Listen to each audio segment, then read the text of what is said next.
Hello बच्चों, आज मैं आप लोगों को क्लास 10th का जो आपका चैप्टर नंबर 3 है ना, pair of linear equation in two variables, उसको कराने वाली हूँ। और जो ये आपको गवर्नमेंट स्कूल से बुक मिलती है ना, सपोर्ट मटेरियल की, उस बुक से कराने वाली हूँ। इस चैप्टर को हमने स्टार्ट कर दिया, इस बुक से काफ़ी क्वेश्चन हमने कर भी लिए हैं।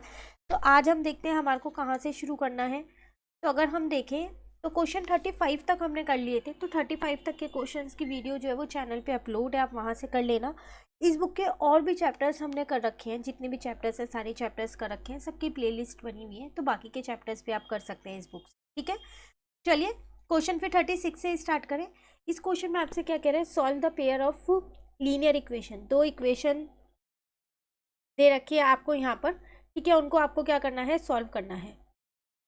तो अगर हम यहाँ पर देखें तो लिखा है 152x minus 378y is equals to minus 74, और उसके बाद है minus 378x plus 152y is equal to minus 604। इन दो इक्वेशंस को सॉल्व करना है। देखा जाए तो इनके कॉफिशिएंट्स बहुत बड़े हैं। अगर आप x और y किसी भी एक के कॉफिशिएंट को सेम करोगे तो काफ़ी ज़्यादा मल्टीप्लाई आपको यहाँ करनी पड़ेगी। तो पहले मैं इन दोनों इक्वेशंस को ना यहाँ पर लिख लेती हूँ, और उसके बाद एक छोटे तरीके से हम इसको सॉल्व करने की कोशिश करते हैं, ठीक है। तो यहाँ लिख लेते हैं पहले इसको हम। क्वेश्चन है हमारे पास 36। तो एक इक्वेशन थी मेरे पास यहाँ पर 152x माइनस का है 378y इज इक्वल्स टू में माइनस का 74, और एक है माइनस का 378x और प्लस का है मेरे पास 152y इज इक्वल्स टू में माइनस का 604। देखो, इसको मैंने इक्वेशन 1 और इसको इक्वेशन 2 मान ली। एक बार मैंने क्या किया, इन दोनों इक्वेशंस को ऐड कर दिया। तो फिर मैंने यहाँ लिख दिया एडिंग इक्वेशन 1 एंड 2, ठीक है। तो ये आ जाएगा 152x माइनस का 378y। अब देखो यहाँ प्लस है तो माइनस का ही 378x आ जाएगा यहाँ पर, ठीक है। और प्लस का आ जाएगा 152y इज इक्वल्स टू में आ जाएगा माइनस का 74, और माइनस का ही आ जाएगा 604, क्योंकि प्लस माइनस माइनस हो जाएगा तो माइनस का आ जाएगा 604, ठीक है। अब हम इन दोनों को, अगर x वाली टर्म को x वाली टर्म के साथ सॉल्व करते हैं और y वाली टर्म को y वाली टर्म के साथ सॉल्व करते हैं, इसका मतलब आपको 378 में से 152 को माइनस करना है। तो यहाँ 6 बचेगा, यहाँ 2 बचेगा, यहाँ 2 बचेगा। तो कितना बचा आपके पास, 226x बचा, लेकिन माइनस का। उसी तरीके से यहाँ पर आपके पास 226y बचा पर माइनस का बचा। और यहाँ भी आपके पास 604 में आप 74 को क्या करोगे, प्लस कर दोगे। ये करोगे तो 8 आ जाएगा, यहाँ 6, यहाँ 7, तो ये जाएगा माइनस का 678। क्लियर। यहाँ से मैंने माइनस 226 को कॉमन ले लिया, तो यहाँ पर बचा x प्लस वाई, और यहाँ पर है मेरे पास माइनस का 678। देखो, इस माइनस से ये माइनस तो यहाँ कट हो गया, ठीक है। अब यहाँ पर x प्लस वाई मैंने ऐसे ही रहने दिया, और यहाँ पर 678 अपॉन में यहाँ आ गया मेरा 226। अब मैं पहले ये चेक कर लेती हूँ क्या ये किसी की टेबल में आता है। तो 226 की टेबल में ही आता होगा 678। अगर 3 से इंटू करूँ तो 3 2 जा 6 और एक 7, 3 2 जा 6, तो इसको कट कर दिया, यहाँ 3 आ गया। तो एक इक्वेशन छोटी सी बन गई मेरी, x plus Y is equal to 3।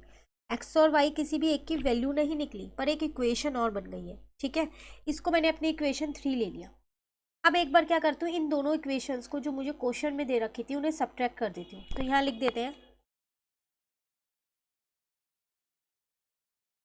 Subtract equation 2 from equation 1, ठीक है। तो इक्वेशन 2 अगर हम यहाँ पर देखें तो वो है हमारे पास 378। पहले फर्स्ट वाली लिखेंगे 152x माइनस 378y। अब सब्ट्रैक्ट करना है माइनस, दूसरी इक्वेशन मैंने यहाँ पर लिख दी,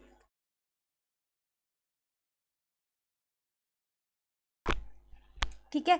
अब यहाँ पर देखो इक्वेशन 1 है मेरे पास कि कौन सा है, माइनस 74, और यहाँ है माइनस का 604,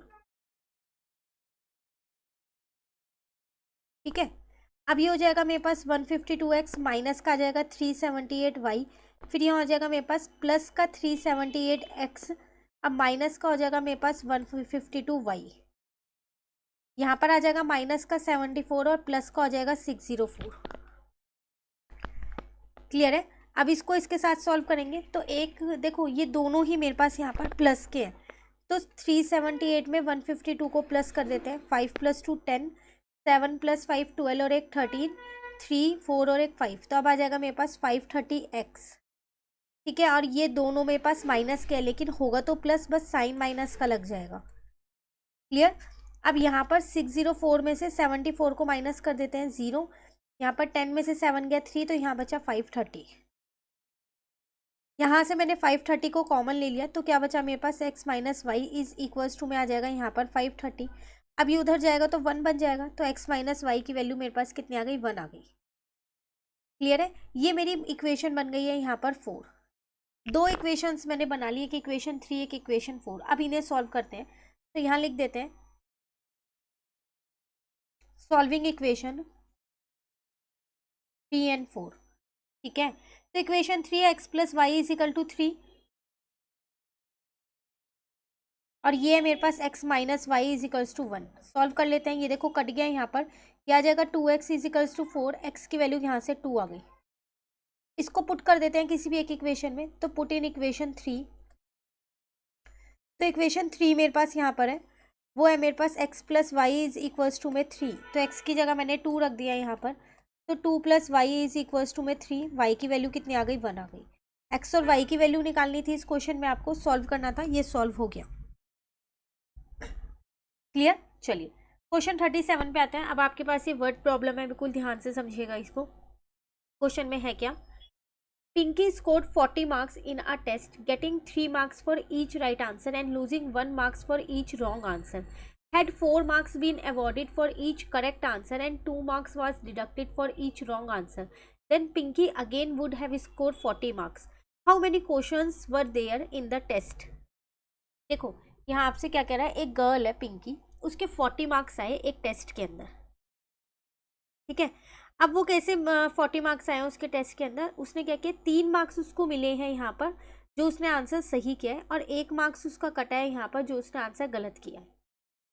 ठीक है, अगेन एक और सिचुएशन दे रखी है, 4 मार्क्स उसको मिलेंगे जब उसने सही आंसर किया होगा, और 2 नंबर उसके कटेंगे जब उसने गलत आंसर किया होगा, लेकिन तब भी उसने 40 ही मार्क्स स्कोर किए। तो अब आप ये बताओ कि उसने टेस्ट में एग्जैक्टली कितने क्वेश्चंस को अटेम्प्ट किया है, वो आपको बताना है। तो ऐसा करते हो ना मुझे ये पता कि उसने सही क्वेश्चंस कितने किए, और ना ही मुझे ये पता उसने गलत क्वेश्चन कितने किए, तो मैं एक को x और एक को y मान लेती हूँ। ठीक है ना, तो मैं यहाँ लिख देती हूँ लेट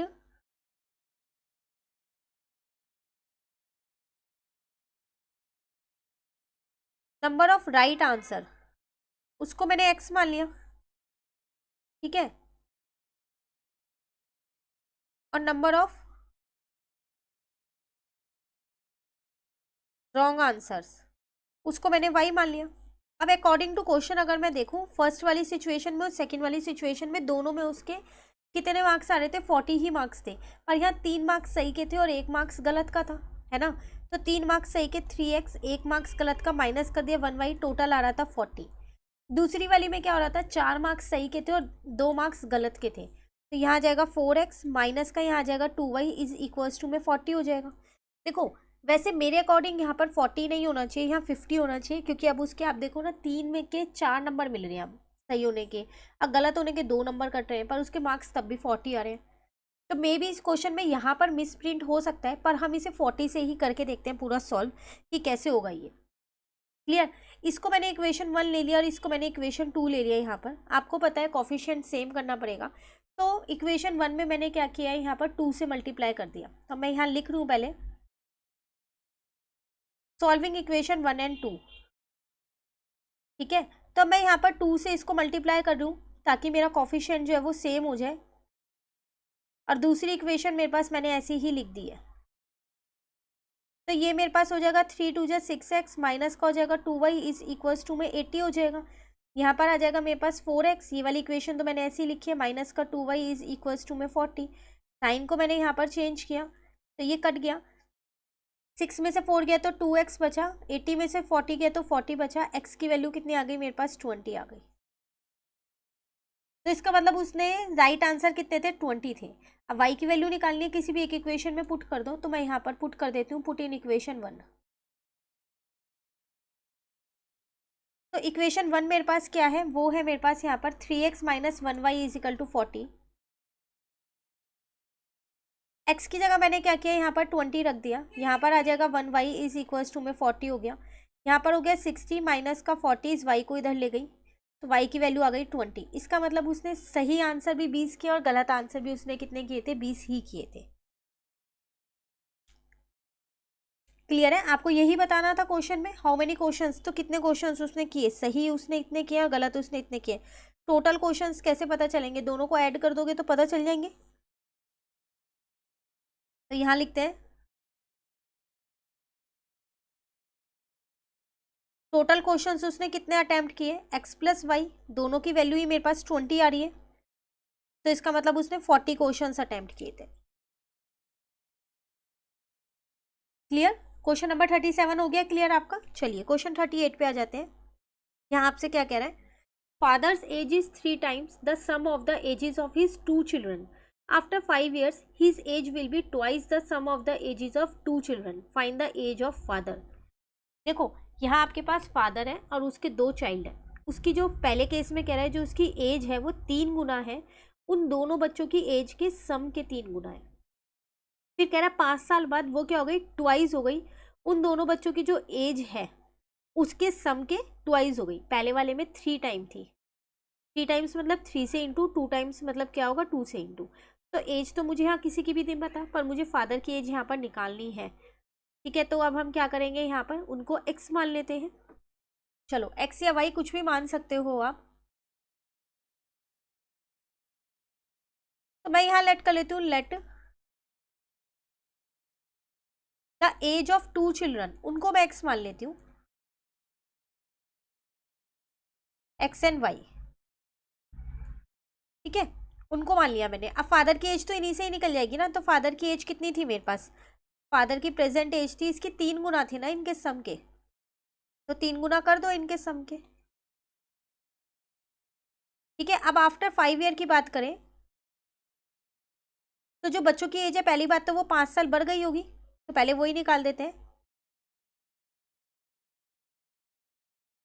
एज ऑफ 2 children, तो वो कितनी हो जाएगी मेरे पास यहाँ पर, उनको प्लस कर देंगे ना, तो वो हो जाएगी x plus 5 plus Y plus 5, क्योंकि 2 बच्चे हैं दोनों की एज में 5-5 प्लस करोगे ना, तो ये हो जाएगा मेरे पास x प्लस वाई प्लस 10। अब एज ऑफ फादर कितनी आएगी 5 साल के बाद, वो इसके 2 गुना हो गई थी इसके सम के, तो 2 ब्रैकेट में आ जाएगा x प्लस वाई प्लस का 10। ठीक है, तो इसको हम लिख सकते हैं यहाँ 2x प्लस का 2y और प्लस का 20, आपकी मर्जी, आप ब्रैकेट ओपन करो या ना करो एक ही बात है। क्लियर है? अब दोनों ही केस में मुझे फादर की एज दे रखी है। देखो जो ये वाली फादर की एज है ये तो बाद में आएगी ना, पहले हम क्या करते हैं फादर की एज वो निकालते हैं 5 साल बाद उसकी एज कितनी होगी, उसकी आज की एज ये है, 5 साल बाद क्या होगा इसमें 5 प्लस हो जाएगा। ठीक है, तो ये क्या बन जाएगा 3x प्लस का 3y और प्लस का 5 हो जाएगा। अब अकॉर्डिंग टू क्वेश्चन देखें, जो ये इसकी एज है ये किसके बराबर है, ये जो बच्चों की एज है उसके ट्वाइस के बराबर है, तो इसका मतलब 3x प्लस का 3y प्लस का 5 जो है वो किसके बराबर हो जाएगा, ट्वाइस ऑफ दिस। तो ये हो गया मेरे पास 3x प्लस का 3y प्लस का 5 इज इक्वल्स टू में यहाँ आ गया मेरे पास 2x प्लस का 2y और प्लस का 20। ठीक है ना, अब इसको क्या करते हैं, इस 2x को उधर ले गई तो x बचा, फिर 2y को उधर ले गई तो y बचा, इस 5 को दूसरी साइड ले राइट हैंड साइड पे तो 15 बचा, x प्लस वाई 15 आ गया, तो x प्लस वाई 15 आया है। अब आप सोच रहे तो एक ही इक्वेशन है, कोई बात नहीं, हमें तो एज ऑफ फादर बतानी है ना, तो ये है ना प्रेजेंट एज ऑफ फादर, तो बस निकल गई। तो फादर्स प्रेजेंट एज वो हमारे पास क्या थी, वो थी थ्राइस था इन दोनों बच्चों की एज के सम का, तो ये मैंने 15 निकाला, तो इसका मतलब वो था मेरे पास 45 ईयर्स। क्लियर? कौन सा क्वेश्चन किया ये हमने यहाँ पर देखे तो क्वेश्चन नंबर 37 हमारा कंप्लीट हो गया, 38 हो गया। तो अभी तक हमने क्वेश्चन नंबर 36 कर लिया है, 37 कर लिया और 38 कर लिया है। आज यही 3 क्वेश्चन करेंगे, आगे के क्वेश्चंस मैं आपको नेक्स्ट क्लास में कराऊंगी। अब लगभग सारे इंपॉर्टेंट क्वेश्चंस हैं, ज़्यादातर वर्ड प्रॉब्लम वाले क्वेश्चंस हैं जो एग्जाम में आते हैं और हमारे को उसमें ही दिक्कत होती है ना, तो बिल्कुल ध्यान से कीजिएगा, कहीं पर भी दिक्कत हो कमेंट करके पूछ लीजिएगा, और अगर आपको ये वीडियो अच्छी लगी तो आप इसे लाइक ज़रूर करना और मेरे चैनल को सब्सक्राइब करना। Thank you.